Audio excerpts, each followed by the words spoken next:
Anytime, anywhere, anyone. Man is the warmest place to hide. The ultimate in alien terror is John Carpenter's The Thing.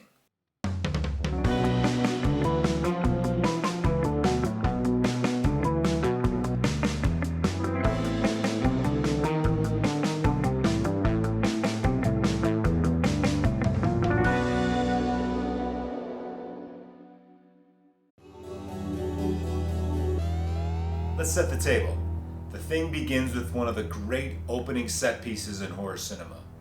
A helicopter pursuing a sled dog across the frozen landscape of Antarctica. The dog leads the chopper to a remote U.S. research station, Outpost 31, where it is adopted by a group of American scientists, and its pursuers, who turn out to be Norwegian, meet their ends and their helicopter is destroyed. Members of the U.S. team, including pilot R.J. McCready, played by Kurt Russell, fly to the Norwegian base to investigate, only to discover everyone there either dead or missing, and the remains of a strange burned creature. The Americans take the strange corpse back to their base and deduce that it's actually an alien life form. Shortly thereafter, they find themselves battling a parasitic organism capable of assuming the shape of its victims. This means that anyone at the base could be the Thing, and tensions mount as crew members are picked off one by one. Here are 5 wicked things assimilated in John Carpenter's The Thing. So The Thing is one of the most well-regarded horror films of all time, a venerable classic that sits comfortably near the top of any horror aficionado's top 10 list. It must have been a huge hit, right? In the US, The Thing was released 2 weeks after another film detailing an encounter with an extraterrestrial life form.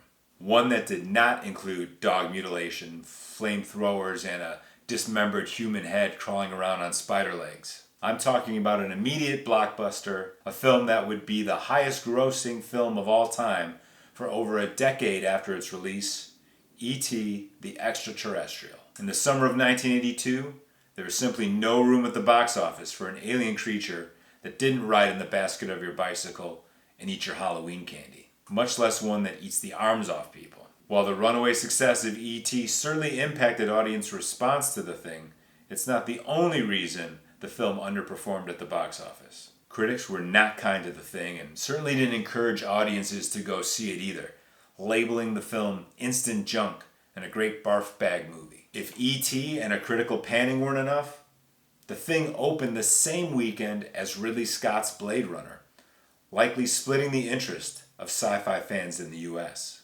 While both The Thing and Blade Runner have thankfully met with a renaissance in the ensuing years, they were both met with near disinterest at the time of their release.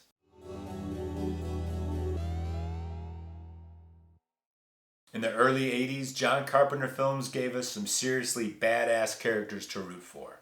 And more often than not, Kurt Russell was his badass of choice. For dripping cynicism, martial arts expertise, and an eye patch, there was 1981's Escape from New York and Snake Plissken. For cocky overconfidence and sarcasm in spades, there's reluctant hero/truck driver Jack Burton from 1986's Big Trouble in Little China. And in between these two roles was Russell's turn as R.J. McCready in The Thing. Famously, Russell was considered for the part of Han Solo in Star Wars. Now obviously he didn't get it, but I feel like his turn as McCready allows him to stretch a lot of the same muscles. He's a pilot, reluctantly helping those around him, but he's also not too happy about it, and he's not shy about letting everyone know. McCready would rather be in his shack, playing computer chess and downing J&B scotch by the crateful than getting overly chummy with the rest of the crew in Outpost 31. Carpenter and Russell developed a backstory for McCready wherein he was a ex-Vietnam helicopter pilot involved in some sort of tragedy and left somewhat disgraced by his service. Because of this, McCready suffers from alcoholism, PTSD, and insomnia. Now, the backstory didn't make it into the finished film, but it does help explain why McCready isn't so fazed by the grotesque violence around him, and why his plan to determine who's infected and who isn't is so straightforward and unvarnished. More on that plan later. It also adds deeper context to the line, "I'm a real light sleeper, childs," when McCready's questioned as to why he was awake to hear the dogs whining. Altogether, the crew needed a badass to offset the burnouts and geeks at Outpost 31, and MacReady is that badass and more.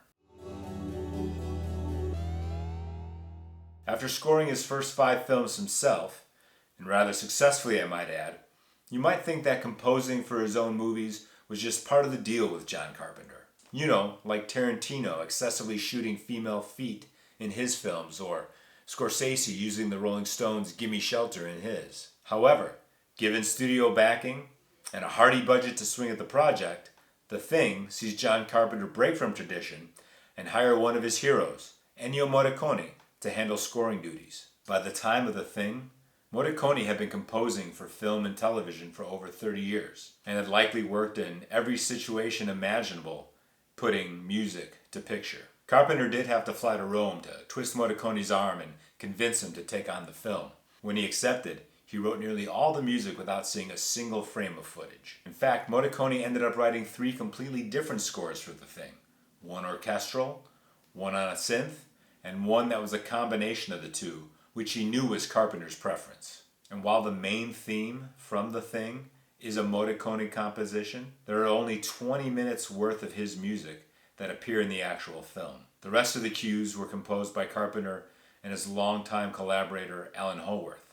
Now, both Carpenter and Morricone have been polite when discussing what exactly happened and transpired with the music of The Thing. The outcome was likely a case of Carpenter being somewhat inexperienced when it comes to working with an outside composer at this point in his career. I think the film, and the score in particular, is better for having some traditional Carpenter flavor added in with the classic Morricone sound. And we, the audience, reap the benefits of this rarest of collaborations.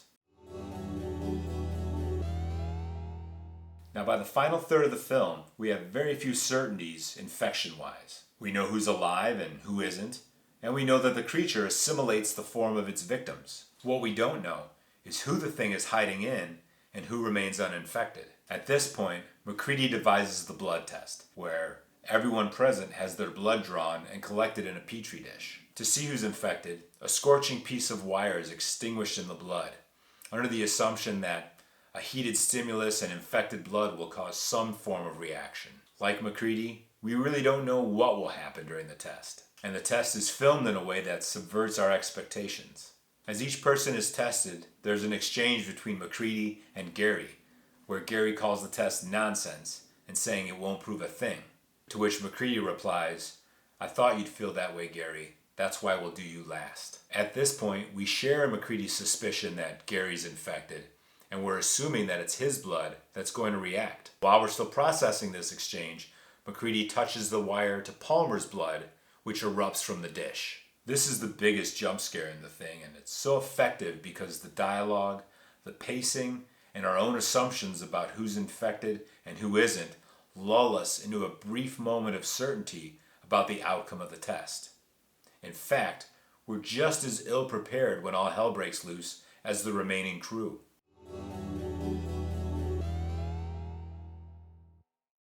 Maybe another reason for The Thing failing at the box office was its notoriously, but for my money, supposedly downbeat ending. The Thing ends with MacReady and Childs exhausted and slowly freezing to death amongst the remnants of Outpost 31's, sharing MacReady's J&B Scotch. There are actually 2 alternate endings that were filmed for The Thing. One in which Childs just simply disappears, and a second in which MacReady is rescued, and the film ends with him getting a blood test and awaiting the results. In fact, the Childs disappearing ending was actually previewed for a test audience and did better than the ending we know today. So much better, in fact, that Carpenter actually signed off on that Child's disappearance ending for about 24 hours before going back to the original.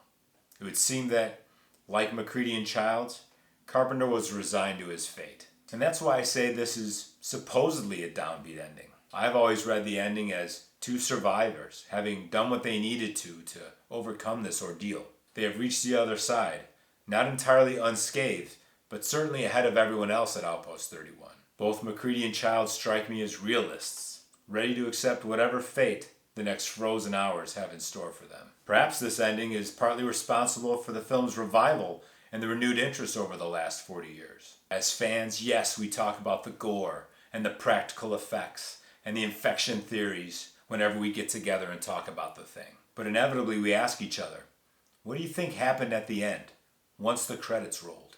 That case, much like The Thing itself, has never been fully closed.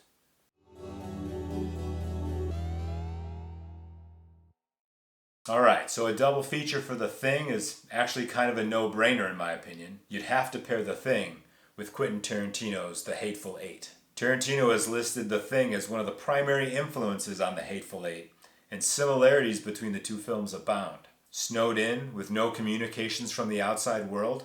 Check. Mounting distrust as characters are killed off one by one? Check. Kurt Russell as our gruff, not entirely likable protagonist? Check. Score by Morricone? Double check. In fact, some of Morricone's unused cues from The Thing actually appear in the Hateful Eight score. The Hateful Eight is almost a reimagining of The Thing, without ever feeling derivative or failing to stand on its own merits.